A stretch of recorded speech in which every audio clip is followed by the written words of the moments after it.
नमस्कार exam aspirant, most welcome है आपका इस विज्ञान कक्षा 10 के लिए जो क्लासेस स्टार्ट हो रही हैं इस पे। तो इस वीडियो में आप देख पाएंगे कि जो हाई स्कूल की कक्षा 10 की अब नई क्लासेस स्टार्ट हो रही हैं यूपी बोर्ड के लिए, जो कि इस समय कुछ असुविधा हो रही थी डायरेक्ट स्कूल में कक्षाओं में पढ़ने के लिए। इसीलिए हम आपको जो कक्षा 10 की किताब है इसमें कौन कौन से चैप्टर रहेंगे, कितने चैप्टर रहेंगे, ये सब जानकारी आपको हो जाएगी। तो विज्ञान कक्षा 10 यही एनसीईआरटी की बुक है आपके। ओके, अब अगर इसमें चैप्टर की बात करें तो देखिए, पहला चैप्टर है कक्षा 10 में रासायनिक अभिक्रियाएं एवं समीकरण। तो हम लोग इसे ही फर्स्ट टाइम अध्ययन करेंगे, ठीक है। रासायनिक अभिक्रियाएं एवं समीकरण। और टोटल चैप्टर की बात करें तो चैप्टर नंबर 1 हम पढ़ेंगे और टोटल इसमें 16 चैप्टर हैं आपके, ठीक है। कितने हैं? 16 चैप्टर। तो पहला चैप्टर हमने आपको बताया है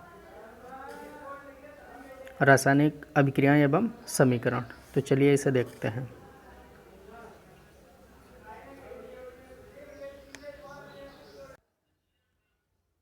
हाँ, तो हम लोग देख रहे हैं रासायनिक अभिक्रियाएं एवं समीकरण, ठीक है, कक्षा 10। तो इसमें आपके कौन कौन से महत्वपूर्ण टॉपिक हैं वो सब आप इस लेक्चर में, इस वीडियो में देख पाएंगे।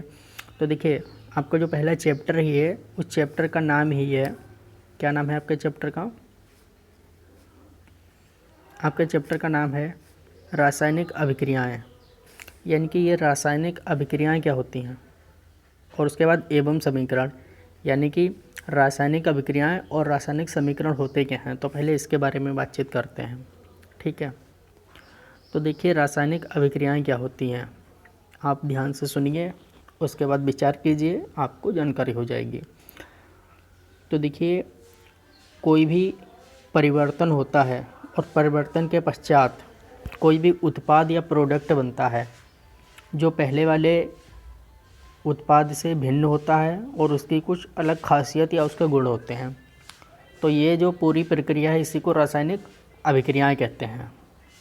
तो चलिए, मैंने आपको क्या बताया विषय, आप थ्योरी में एक बार देख लीजिए कि ऐसे परिवर्तन में नए गुण वाले पदार्थ का निर्माण होता है, उसे रासायनिक अभिक्रिया कहते हैं। जैसे उदाहरण के तौर पे भोजन का पाचन, श्वसन, लोहे पर जंग लगना, मैग्नीशियम, फीते का जलना, दही का बनना।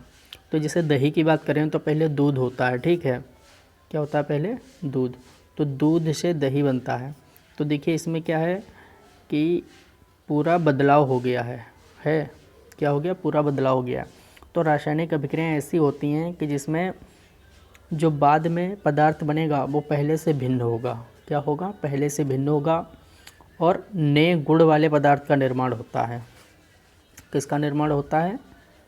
नए गुण वाले पदार्थ का, जिसका गुण नया हो, ठीक है। अब हम आपको एक बार और बता दे रहे हैं। जैसे उदाहरण के तौर पे कोई भी प्रोडक्ट ए लिया, ठीक है, और बी लिया, इनकी अभिक्रिया कराई तो कोई उत्पाद सी बना। तो जो सी है उसके गुण इस ए से और बी से क्या होंगे? भिन्न होंगे। तो यही रासायनिक अभिक्रियाएं होती हैं। हम उसको समय बचाने के लिए और कम जगह के लिए हम उसको समीकरण दे देते हैं, तो उसको हम रासायनिक समीकरण कहते हैं।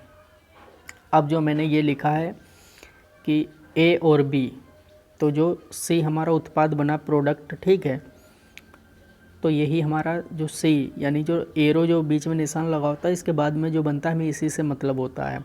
इसको हम कहते हैं प्रोडक्ट। क्या कहते हैं? प्रोडक्ट या उत्पाद कहते हैं इसको, प्रोडक्ट या उत्पाद। अब देखिए, जो शुरुआत के होते हैं जैसे ए और बी, अगर शुरुआत में कुछ लिया जाएगा उसको हम अभिकारक कहते हैं। क्या कहते हैं? अभिकारक। तो यहाँ पे जो ए और बी हैं ये अभिकारक के एग्जाम्पल हैं। जैसे ये है अभिकारक क्या है, तो शुरुआत में जो भी लिया जाएगा वो अभिकारक कहलाता है और बाद में जो बनता है वो उत्पाद होता है। तो देखिए आप, लिखा है अभिकारक ऐसे पदार्थ जो किसी रासायनिक अभिक्रिया में हिस्सा लेते हैं उन्हें अभिकारक कहते हैं।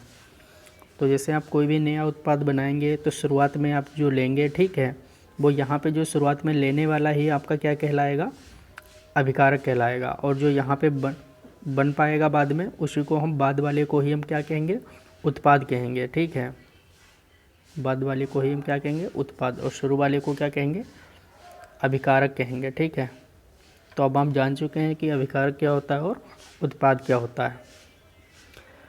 अब इसमें लिखा है उत्पाद, तो ऐसे पदार्थ जिनका निर्माण रासायनिक अभिक्रियाओं में होता है उन्हें उत्पाद कहते हैं।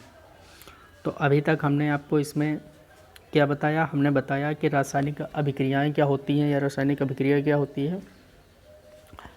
तो ऐसे पदार्थों में नए, ऐसे परिवर्तन में नए गुणों वाले पदार्थ का निर्माण होता है, जो बाद में बनेगा वो नया होगा। तो ऐसी अभिक्रियाओं को हम रासायनिक अभिक्रिया कहते हैं। उदाहरण आप देख चुके हैं, जैसे भोजन का पाचन, श्वसन, लोहे पर जंग लगना, क्योंकि अगर लोहे पे एक बार जंग लग जाएगी तो वो वहाँ पे कुछ परिवर्तन हो चुका है। वैसे मैग्नीशियम फीते का जलना, दही का बनना, तो ये सब परिवर्तन है। अभिकारक और उत्पाद क्या होते हैं ये भी आप जान चुके हैं। नेक्स्ट है रासायनिक अभिक्रिया में शामिल। तो कोई भी रासायनिक अभिक्रिया होगी उसमें ये चीज़ें अवश्य होंगी। क्या, अवस्था में परिवर्तन अवश्य होगा, रंग में परिवर्तन हो जाएगा, ताप में परिवर्तन हो जाएगा, गैस का उत्सर्जन हो जाएगा। जैसे अवस्था में परिवर्तन की बात करें कि पहले और बाद में बदलाव हो जाता है। जैसे अगर आप दूध से दही बनाएंगे तो पहले दूध की अवस्था क्या थी, बाद में अवस्था क्या हो गई। ठीक है, तो ये रासायनिक अभिक्रिया का ही एक रूप है। रंग में परिवर्तन हो जाएगा, जो होली में रंग खेलते हैं उनका घुल जाते हैं वो रंग, तो वो रंग परिवर्तन एक रासायनिक अभिक्रिया ही है। ताप में परिवर्तन भी हो जाता है, जैसे मोमबत्ती जलेगी कुछ भी तो ताप बढ़ेगा, या ताप में परिवर्तन करके भी रासायनिक अभिक्रिया होती है। और रासायनिक अभिक्रिया होगी तो गैस का उत्सर्जन भी होता है। ठीक है, गैस भी वहाँ पे निकलती है, एक प्रकार की ऊर्जा निकलती है। कोई भी हाइड्रोजन बम, परमाणु बम आप मान सकते हैं। अब नेक्स्ट है, आपने देखा रासायनिक अभिक्रिया। अब बात करते हैं रासायनिक समीकरण क्या है। ठीक है, तो जो मैंने आपको अभी बताया था, ठीक है, कि ए और बी और बना क्या है इनसे, कोई सी बना। तो ये जो सी जो बना है, ठीक है, तो सी उत्पाद जो हमारा बना है इसको हम दर्शाते हैं, उस दर्शाने को ही रासायनिक समीकरण कहते हैं। दर्शाने को ही क्या कहते हैं हम, रासायनिक समीकरण कहते हैं। देखिए, किसी भी रासायनिक अभिक्रिया का रासायनिक समीकरण के द्वारा दर्शाया जाता है। तो हम प्रतीक का इस्तेमाल करते हैं, जैसे हमने आपको ए बी या सी बताया, तो ये सब प्रतीक हैं। अगर बात करें जल की तो H2O जल है। अब इसमें बना कैसे है, ये H2 हाइड्रोजन से और ऑक्सीजन से, O2 ऑक्सीजन से मिलकर बना है। ठीक है, तो अगर हम देखेंगे यहाँ पे हमने H2 हाइड्रोजन लिख भी सकते थे लंबा लंबा। ठीक है, तो हमने क्या किया, हमें समय बचाने के लिए, जगह बचाने के लिए हम लोग इसका इस्तेमाल करते हैं प्रतीक का। तो हाइड्रोजन का प्रतीक H है, ऑक्सीजन का प्रतीक O है, और पूरा सूत्र मिलके H2O बना। ये समीकरण असंतुलित है क्योंकि यहाँ 2 हाइड्रोजन है, यहाँ 2 ऑक्सीजन है, यहाँ 2 हाइड्रोजन है, लेकिन यहाँ ऑक्सीजन एक ही है। तो हम लोग इसमें क्या करेंगे, इसको बैलेंस करने के लिए तो हम यहाँ पे आपको बता दे रहे हैं। तो देखिए, हमेशा इसके पहले यहाँ पे हम 2 ऐड कर देंगे शुरुआत में। ठीक है, तो ये हो जाएगा 2:2O। क्या हो जाएगा, 2:2O। उसके बाद यहाँ पे भी हम 2 ऐड कर देंगे, तो ये समीकरण हमारी बैलेंस हो जाएगी। देखिए, H2 प्लस O2 H2O। तो हमें इसमें क्या क्या करना है, यहाँ पे ऑक्सीजन 1 है इसलिए हम यहाँ पे 2 कर देंगे और उसके बाद शुरुआत में यहाँ पे 2 कर देंगे। ये कैसे क्या करते हैं ये हम आपको आगे धीरे धीरे बताते रहेंगे। इसमें एक प्रोसेस होती है पूरी लंबी, आप उसे करेंगे तो प्रैक्टिस में आ जाएगा। अब ये 4 हाइड्रोजन इधर भी हैं, 4 हाइड्रोजन इधर भी हैं। कैसे कि जो पास पास में होते हैं इनकी गुणा होती है, तो 2 की 2 से गुणा करेंगे 4 हो जाएंगे, तो 4 हाइड्रोजन हो गए। ठीक है, हाइड्रोजन कितने हो गए, 4। अब देखो जो शुरुआत में होता है बिल्कुल शुरू में, तो वो लास्ट वाले में काउंट होता है। जैसे ये 2 है तो यहाँ पे ऑक्सीजन भी 2 हैं, क्योंकि जो भी संख्या शुरुआत में होती है, जैसे यहाँ पे 2 हैं तो इसकी गुणा हो जाएगी आगे जो भी है, तो इसकी गुणा O से होगी। जिसके पास कुछ नहीं होता है उसके पास 1 होता है, तो ऑक्सीजन की 2 से गुणा हो जाएगी। यहाँ पे ऑक्सीजन भी कितने हो जाएंगे, 2 हो जाएंगे। ठीक है, कितने हो जाएंगे, 2 हो जाएंगे। अब इधर भी हम देख लेते हैं। ठीक है, इस साइड देख लेते हैं क्या है, तो 2 दूनी 4 हाइड्रोजन इधर कितने हैं, 4 हाइड्रोजन हैं। अगर बात करें ऑक्सीजन की, तो ऑक्सीजन यहाँ पे प्लस का निशान लगा इसलिए उधर से मतलब नहीं है। ठीक है, तो यहाँ पे ऑक्सीजन की संख्या कितनी है, 2 है। तो 2 ऑक्सीजन इधर भी हैं, ठीक है, और इधर भी हैं, और इधर भी 4 हाइड्रोजन है, इधर भी 4 हाइड्रोजन है। तो ये रिएक्शन हमारी यहाँ पे क्या है, बैलेंस है। तो देखिए आपने ये जो वीडियो अभी इतना देखा, तो अभी हमने आपको बताया आपको करना क्या है कि नोट्स जो हैं वो साथ साथ आप बनाएंगे तो आपके लिए बहुत ज़्यादा बेनिफिशियल होगा। अगर आप सिर्फ वीडियो देखेंगे, नोट्स नहीं बनाएंगे, लिखेंगे नहीं, तो उससे कोई आपको मतलब होगा नहीं। और आप चाहें यदि आप स्क्रीन पे आपको जितना दिख रहा है आप उतने का ही नोट्स बनाएं, उसे लिखें ज़रूर। क्योंकि आप देखेंगे कोई भी छोटी बड़ी से बड़ी परीक्षाओं को जब कोई बच्चा पास करता है तो वो कभी ये नहीं कहता मैंने नोट्स नहीं बनाए, मैंने किताबें पढ़ी, सिर्फ वीडियो देखा। नोट्स बनाना बहुत ज़रूरी है, आप नोट्स ज़रूर बनाएं। तो हम आशा करते हैं कि आप लिख रहे होंगे सारा, और नहीं लिख रहे हैं तो तुरंत लिखना शुरू करें। आपको 4-6 लाइनें जो स्क्रीन पे दिख रही हैं पहले इसे लिखें, फिर समझें, जो समझ आए वो भी लिखें। तो आपने अभी देखा रासायनिक अभिक्रियाएं, अभिकारक, उत्पाद और रासायनिक अभिक्रियाओं में शामिल, यानी हमने बताया था रंग परिवर्तन होगा, ऊर्जा, ताप, ये सब उसमें लगेगा। रासायनिक समीकरण क्या होती हैं तो वो भी हमने आपको बताया कि हम समय बचाने के लिए प्रतीकों का इस्तेमाल करते हैं। ठीक है, तो उन प्रतीकों को ही हम एक रासायनिक समीकरण कहते हैं। तो रासायनिक समीकरण बैलेंस अभी हुई थी, उसके बाद हम आगे और देखते रहेंगे कैसे क्या हुआ है। अब देखिए नेक्स्ट है रासायनिक समीकरण को संतुलन। तो अभी जो मैंने आपको ऊपर बताया था कि हम दोनों इधर देखते हैं अपने उत्पाद, ठीक है, इसमें बार बार नाम आएगा। ठीक है, तो आप ध्यान रखिए कि जो लास्ट में होगा यहाँ पे उसको हम उत्पाद कहेंगे, जो शुरुआत में होगा उसको हम अभिकारक कहेंगे। क्या कहेंगे, अभिकारक। तो आप ध्यान रखिएगा। और ये ऐसे करके हम एरो का निशान लगाते हैं, तीर का। तो रासायनिक समीकरणों को संतुलन करना क्यों आवश्यक है, पढ़िए, स्क्रीन पर लिखाइए कि द्रव्यमान संरक्षण का नियम के अनुसार किसी भी रासायनिक अभिक्रिया में द्रव्यमान का ना तो निर्माण होता है और ना ही विनाश होता है। तो सही बात है। जैसे यदि आपने उदाहरण के तौर पे आधा लीटर या 1 लीटर आपके पास दूध है, तो 1 लीटर दूध से आप दही बनाएंगे तो दही 2 लीटर नहीं बनेगी। ठीक है, और दही आधा लीटर भी नहीं बनेगी, तो वो उतनी ही दही बनेगी, उसकी अवस्था में परिवर्तन हो जाएगा, कुछ सॉलिड हो जाएगी और कुछ पानी जैसा हो जाएगा। तो कहने का मतलब कि रासायनिक समीकरण संतुलन इसलिए करते हैं क्योंकि द्रव्यमान होता है वो ना तो विनाश होता है और ना ही क्या है, बनता है। होता क्या है, फिर लिखा है रासायनिक अभिक्रिया के पहले एवं उसके पश्चात प्रत्येक तत्व के परमाणु की संख्या समान होनी चाहिए। तो इसीलिए क्या है, हमें परमाणु की संख्या समान होनी चाहिए, क्योंकि जब कोई चीज़ कम या ज़्यादा नहीं होती है तो उतनी की उतनी ही रहेगी। अब नेक्स्ट देखते हैं रासायनिक अभिक्रियाओं के प्रकार। तो रासायनिक अभिक्रियाओं के कुछ प्रकार हैं, जैसे संयोजन अभिक्रिया, ठीक है, वियोजन अभिक्रिया। तो संयोजन अभिक्रिया में मतलब एक तरीके का आपको समझ में आ रहा होगा कि संयोग होना।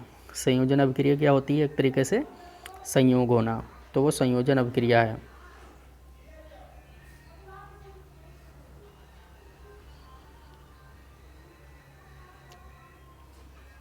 तो अब बात करते हैं संयोजन अभिक्रिया की।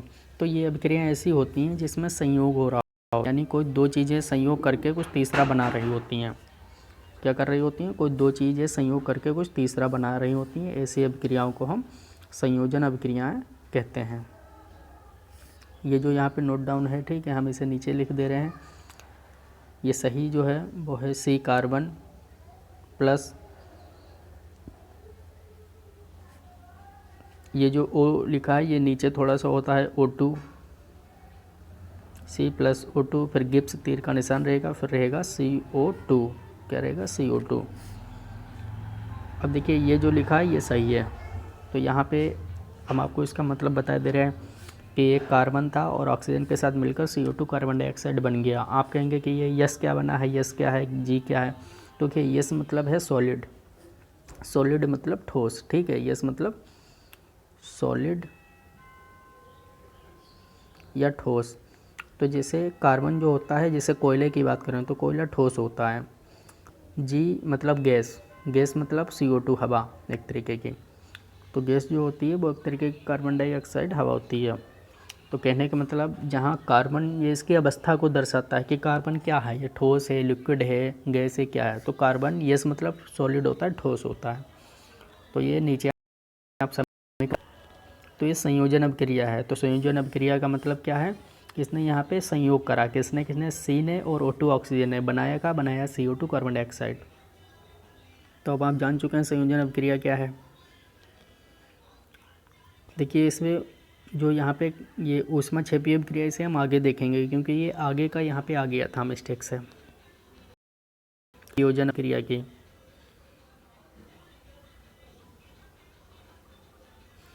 अब वियोजन अभिक्रिया क्या होती है?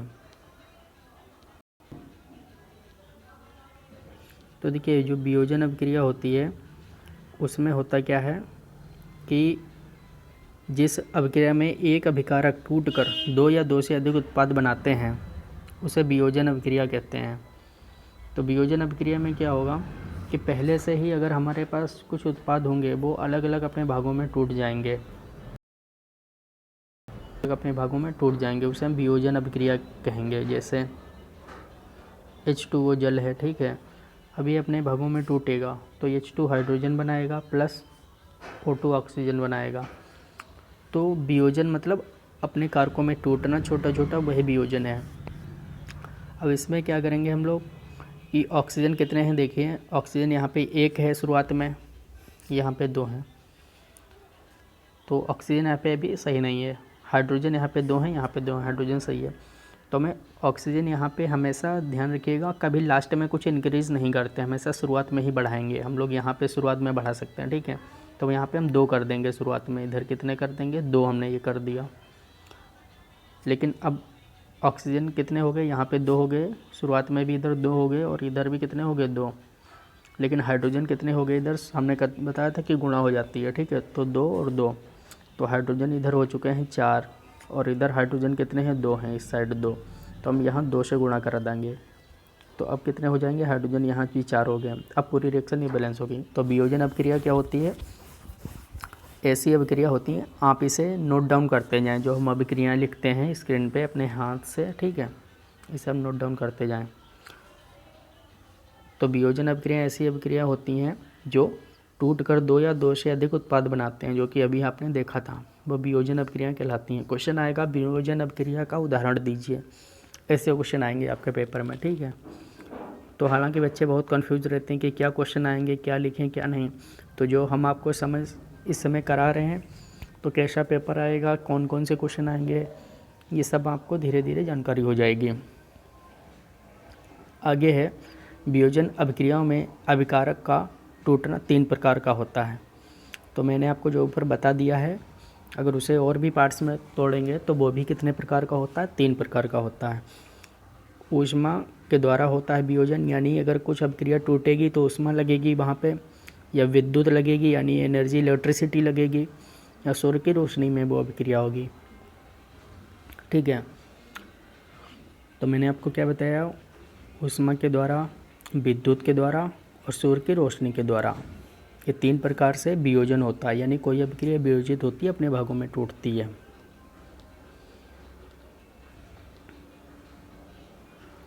अब ये तीनों हम आपको बता दे रहे हैं कि देखिए ऊष्मीय वियोजन क्या होता है कि यहाँ पे ऊष्मा एनर्जी लगेगी। जैसे इसमें लिखा है जो वियोजन ऊष्मा के द्वारा होता है ऊष्मीय वियोजन कहलाता है। CaCO3 यस मीन्स यहाँ पे सॉलिड यानी कोई ठोस चीज़ है, ठीक है। फिर ऊष्मा लगी है, ऊष्मा लगने के बाद CaO, ये चूने का सूत्र है, ठीक है। CaO किसका सूत्र है? ये CaO चूने का सूत्र है, चूना। आप नोट डाउन कर लीजिए, चूना CaO। CO2 कार्बन डाइऑक्साइड, तो ये शुरुआत में कैल्शियम कार्बोनेट और CaO बन गया, CO2 कार्बन डाइऑक्साइड बन गया, ठीक है। तो इस प्रकार का यहाँ पे वियोजन हुआ है। लेकिन इसमें क्या यूज हुआ है? ऊष्मा यूज हुई है। नंबर 2 देखिए, अगर बात करें H2O की, जल की, तो जल में जो होता है वो विद्युत ऊर्जा लगेगी, इलेक्ट्रिसिटी लाइट लगेगी। जो हमने अभी आपको लिखा हुआ दिखाया था, आप उस तरीके से नोट डाउन कर लें।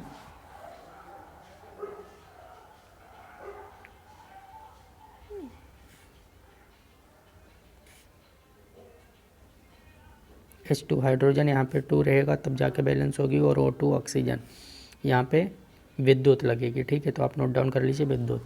तो मेरे कहने का मतलब ये है कि इसमें जहाँ पे अगर यस सॉलिड या गैस लिखा होता है बीच बीच में, जैसे यहाँ पे L लिखा है, यहाँ पे G लिखा है, ये आप थोड़ा ध्यान रखिए। अगर बाय दी भी आप इसे नहीं भी लिखेंगे तो बहुत बड़ी कोई दिक्कत नहीं है, ठीक है। कहीं कहीं आपको लिखा मिलेगा, कहीं नहीं लिखा मिलेगा, तो उससे मैंने आपको मतलब बता दिया है कि यस मिलेगा तो सॉलिड है, यल मिलेगा तो लिक्विड, मिलेगा तो गैस है। तो एक और देखेंगे हम, लास्ट अब प्रकाशीय वियोजन देखेंगे। अब देखिए प्रकाशीय वियोजन में क्या होता है कि यहाँ पे सूर्य का प्रकाश जो है कि वो लगेगा, सूर्य का प्रकाश। तो देखिए 2Ag यानी सिल्वर क्लोराइड है, यहाँ पे सूर्य का प्रकाश लगेगा तो 2Ag बना लेगी, ठीक है। क्या बनाएगी? 2Ag, और Cl2 क्लोरीन गैस बना लेगी। तो यहाँ पे शुरुआत में 2 लगा है, तो 2 यहाँ पे क्या है? Ag हैं, यहाँ पे 2 Ag हैं सिल्वर, और क्या है यहाँ पे?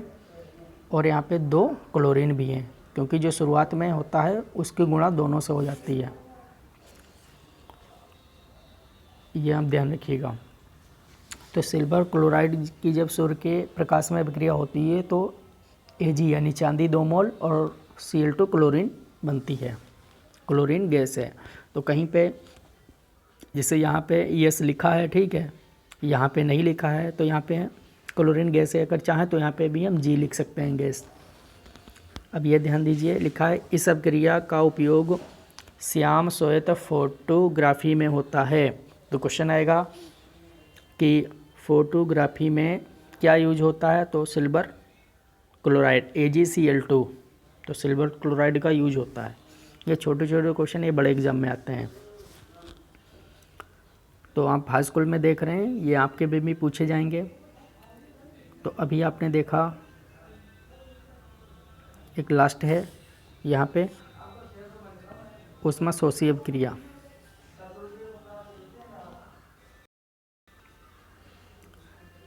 तो एक बार हम आपको रिवाइज करवा दे रहे हैं कि आज आपने क्या क्या देखा है, ठीक है। आज आपने क्या क्या देखा है। तो सबसे पहले आपने देखा कि रासायनिक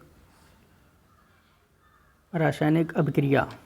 हमने आपको बताया कि रासायनिक अभिक्रिया क्या होती है कि जिसमें कुछ नया पदार्थ बनता है। फिर अभिकारक क्या होते हैं और उत्पाद क्या होते हैं। हमने आपको बताया था कि जो बाद में बनता है यहाँ पे वो उत्पाद होता है, और शुरुआत में जो लगता है वो अभिकारक होता है। फिर रासायनिक अभिक्रियाओं में क्या क्या शामिल होता है?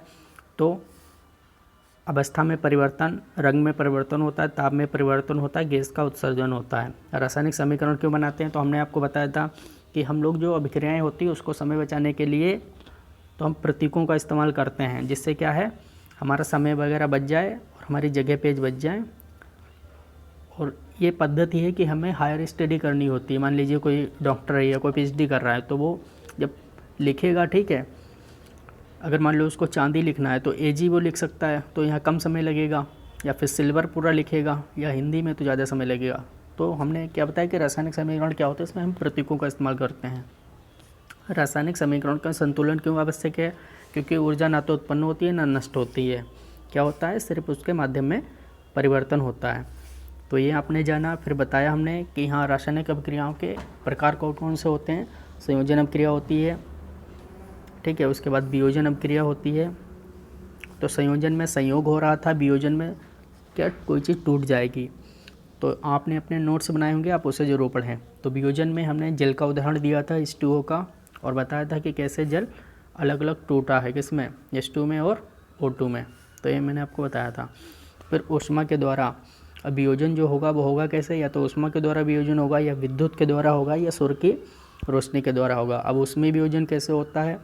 तो ये यहाँ पे ऊष्मा यूज हुई थी विद्युत के द्वारा, यहाँ पे इलेक्ट्रिसिटी लाइट यूज हुई थी, और प्रकाश के द्वारा यहाँ पे प्रकाश यूज हुई थी।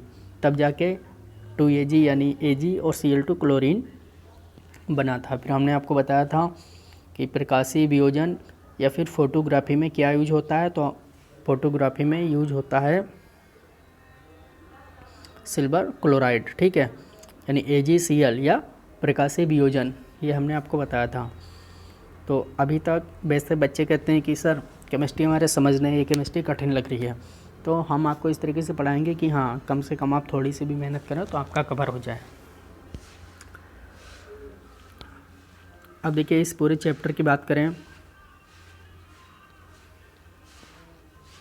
तो पूरे चैप्टर में बहुत थोड़ा सा ही बचा है, तो हम उसे भी अभी तुरंत ही पढ़ा दे रहे हैं, ठीक है। अब हम बात करेंगे ऊष्माशोषी अभिक्रिया पे। किस पे? ऊष्माशोषी अभिक्रिया पे। तो यहाँ पे लिखा है ऊष्माशोषी अभिक्रिया। तो ऊष्माशोषी अभिक्रिया का मतलब होता है कि जिन अभिक्रियाओं में अभिकारकों को तोड़ने के लिए ऊष्मा या विद्युत की आवश्यकता होती है। ध्यान दीजिएगा, ऊष्मा या विद्युत की आवश्यकता होती है। तो जो ऊष्मा लगेगी तभी हम उन अभिक्रियाओं को ऊष्माशोषी अभिक्रियाएं कहते हैं। तो कुछ अभिक्रियाएं ऐसी होती है जिसमें हमारी ऊष्मा लगती है पहले से, जैसे कैल्शियम कार्बोनेट प्लस ऊष्मा यहाँ पे यूज होगी, तब जाके चूना और कार्बन डाइऑक्साइड बनेगा। तो ये अभिक्रिया जो हमारी कहलाएगी ये ऊष्माशोषी अभिक्रिया कहलाएगी। और जो ऊष्माक्षेपीय अभिक्रियाएं होती हैं, क्या होती हैं? ऊष्माक्षेपीय अभिक्रियाएं, उसमें ऊर्जा निकलती है। तो यहाँ पे इतना ध्यान रखिए। अगला है विस्थापन अभिक्रिया। तो विस्थापन का मतलब क्या होता है? विस्थापन का मतलब होता है एक से दूसरी जगह को चेंज हो जाना। जैसे यहाँ पे ZnSO4 है, यहाँ पे जिंक है, ठीक है। तो देखिएगा यहाँ से हुआ क्या है कि ZnSO4 के साथ ये जिंक आ गया है। क्या हुआ है? ZnSO4 के साथ जिंक आ गया है, तो बन गया है ZnSO4। अब इधर क्या बचा? इधर सिर्फ बचा है Cu, तो Cu इधर आ गया। तो यह अभिक्रिया कैसे हुई? तो अभिक्रिया हुई है ZnSO4 यानी जिंक सल्फेट बन गया, Cu कॉपर बन गया, बस। तो इस अभिक्रिया को हम कहेंगे विस्थापन अभिक्रिया। तो विस्थापन अभिक्रिया ऐसी अभिक्रिया होती है जिसमें इस अभिक्रिया में अधिक क्रियाशील तत्व कम क्रियाशील तत्व को उसके यौगिक से विस्थापित कर देता है। तो जो अधिक क्रियाशील होगा वो कम क्रियाशील को क्या करेगा? विस्थापित कर देगा। तो जिंक अधिक क्रियाशील है, कॉपर कम क्रियाशील है, तो जिंक ने कॉपर को विस्थापित कर दिया, यानी जिंक अधिक ताकतवर है, यहाँ पे समझ लीजिए। इसीलिए यहाँ पे ZnSO4 बन गया। अब बात करते हैं द्विविस्थापन अभिक्रिया की। द्विविस्थापन अभिक्रिया क्या होती हैं? जो अभी जो विस्थापन हुआ था वहाँ पे सिंगल था Zn, लेकिन यहाँ पे दो चीज़ें होंगी, जैसे CuSO4 और ZnCl2, copper sulphate plus zinc chloride. अब इसकी जो अभिक्रिया होगी वो हो जाएगी ZnSO4 प्लस CuCl2। तो कॉपर सल्फेट और जिंक क्लोराइड और जिंक सल्फेट CuCl2 बना देगा ये। कैसे? तो यहाँ पे ZnSO4 मिल जाएगा, तो बनाएगा जिंक सल्फेट। अब बचेगा क्या इस अभिक्रिया में? तो बचेगा CuCl2। तो CuCl2 ये यहाँ पे बना देगा। तो द्विविस्थापन इसलिए नाम लिया गया है इसमें क्योंकि यहाँ पे दो चीज़ें विस्थापित होती हैं। जो पहले अभिक्रिया थी उसमें सिर्फ Zn था, यहाँ पे ZnCl2 है, इसमें दोनों में विस्थापन होता है, दोनों में चेंजेस होते हैं। नेक्स्ट बात करते हैं कि उपचयन क्या होता है और अपचयन क्या होता है। इसको हम उपचयन को ऑक्सीकरण भी कहते हैं। क्या कहते हैं? ऑक्सीकरण भी कहते हैं उपचयन को, आप ये ध्यान रखिएगा। तो हम लिख दे रहे हैं यहाँ पे ऑक्सीकरण।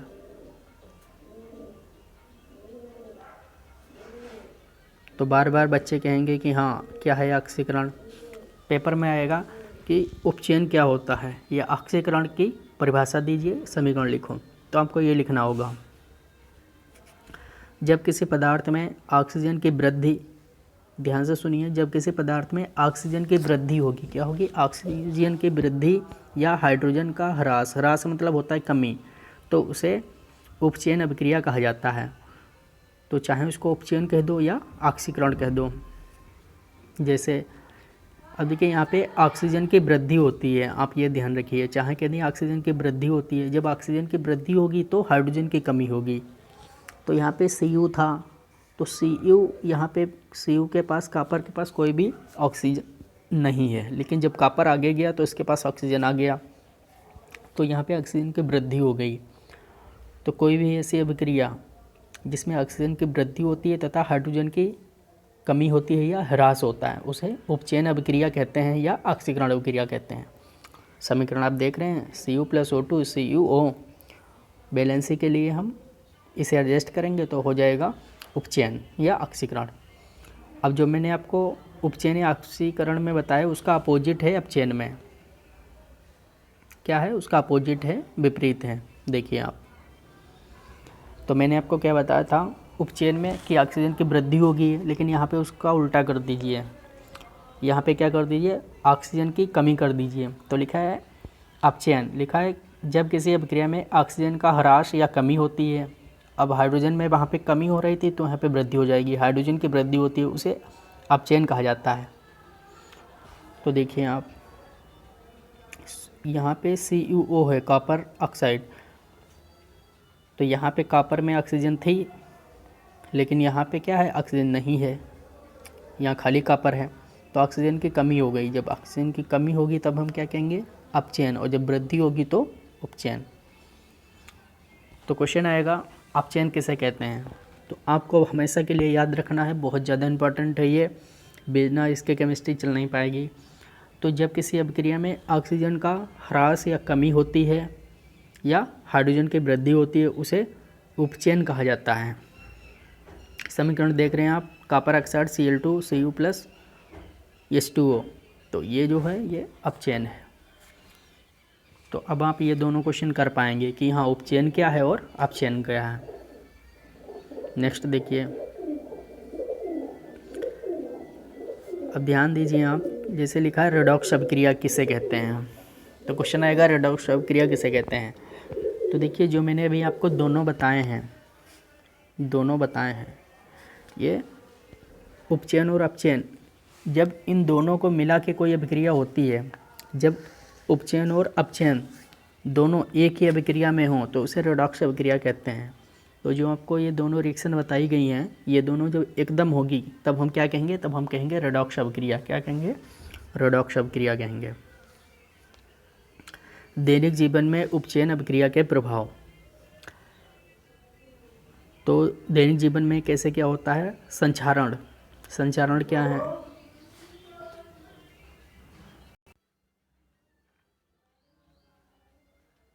तो देखिए संचारण क्या है, जब कोई धातु आर्द्रता, वायुजल, अम्ल आदि के संपर्क में आता है तो धातु की ऊपरी परत कमज़ोर हो जाती है, उसे संचारण कहते हैं। जैसे मूर्छा वगैरह लगता है लोहे वगैरह में, ठीक है, तो वो संचारण है। उदाहरण, लोहे को जंग लगना, चांदी पर काली परत बनना, तांबे पर हरी परत का बनना, ये सब संचारण है। इनसे क्या होता है कि धीरे धीरे जो कोई चीज़ नष्ट होती है या पुरानी होती है तो उसमें सब ऑक्सीकरण अपचयन प्रक्रिया करके वो चीज़ें बेकार होती हैं। तो संचारण क्या है, जब कोई धातु आर्द्रता, वायुजल, अम्ल आदि के संपर्क में आता है तो धातु की ऊपरी परत कमज़ोर हो जाती है, तो उसे संचारण कहते हैं। तो अब संचारण लिख पाएंगे, ये बहुत ज़्यादा इंपॉर्टेंट है। नेक्स्ट है विकृत गंधिता क्या है, तो ध्यान दीजिए, लिखा है विकृत। विकृत मतलब एक तरीके से है किसी की आकृति में खराबी आना या उसे बदल जाना या विकृत हो जाना। फिर लिखा है गंधिता, गंधिता का मतलब एक तरीके की मतलब महक, जो गंध होती है। तो देखिए ये है क्या, देखो जब कोई भोजन वगैरह रखता है तो वो कुछ समय के पश्चात उसका आकार बदल जाता है, उसमें फफूंद आ जाती है और उसमें महक आती है। तो बस इसी के बारे में रासायनिक भाषा में बताया गया है। वसा युक्त और तेलीय खाद्य सामग्री वायु के संपर्क में आने पर उपचयित हो जाती हैं, जिससे उसके स्वाद और गंध में परिवर्तन हो जाता है, वे खराब हो जाती हैं, उसे विकृत गंधिता कहा जाता है। तो अब आप जान चुके हैं कि हमारा भोजन जो खराब होता है उसका रंग रूप बदल जाता है, उसी को हम क्या कहते हैं? विकृत गंधिता। आप लोग जो पैकेट वगैरह खाते हैं, ठीक है, पैकेट में कुछ भी पॉप्स वगैरह या कुछ, तो उसमें वो चीज़ ख़राब नहीं होती। क्यों? क्योंकि उसमें नाइट्रोजन गैस भरी होती है। तो लिखा है विकृत गंधिता से बचने के लिए खाद्य पदार्थों में नाइट्रोजन गैस का इस्तेमाल किया जाता है। तो ये भी क्वेश्चन बोर्ड परीक्षा में आ चुका है कि जो पैकेट होते हैं, खाद्य पैकेटों में कौन सी गैस भरी होती है, तो ध्यान रखिएगा कौन सी गैस? Nitrogen gas. तो ये जो गिलास है, ये हमने पूरा बहुत साइंटिफिक तरीके से हमने पूरी क्लास ली है, ताकि कोई बच्चे जीरो लेवल भी है तब भी हमने एक एक क्वेश्चन को कई बार बोला है, एक एक शब्द को समझाया है, आसान, मध्यम और बहुत ईजी भाषा में। अब अगर आप इसको बार बार लिखेंगे, एक दो बार लिखिए ज़रूरी से सेम, और सब आप कर पाएंगे, ठीक है। तो आज आपका इसमें बात करें कि आपका इसमें HW क्या है, ठीक है। तो इसमें आपका HW है कि शुरू की 2 हेडिंगें आप याद करें, कौन कौन सी? एक ये रासायनिक अभिक्रिया क्या है, एक ये रासायनिक अभिक्रिया क्या है, नंबर 1, ये पूरा आप याद करेंगे। फिर दूसरा रासायनिक समीकरण, इन दोनों को पढ़ें, लिखें, याद करें। फिर उसके बाद हम नेक्स्ट टाइम आपको HW देंगे, आप उतना करेंगे। तो इतने का ऊपर वाला जितना भी पोर्शन है वो आप सारा याद कर लेंगे। तो सिर्फ हमने आपको एक पेज दिया याद करने के लिए, आप याद करेंगे रासायनिक अभिक्रिया क्या है, अभिकारक क्या है, उत्पाद क्या है, रासायनिक अभिक्रिया में शामिल क्या है, रासायनिक समीकरण क्या है। बस आज का HW इतना है। इससे बोर्ड परीक्षा में काफ़ी क्वेश्चंस फंस जाएंगे, इसके बाद हम और भी चीज़ें करते रहेंगे। तो जल्द ही मिलते हैं नेक्स्ट टाइम, तब तक के लिए नमस्कार, धन्यवाद।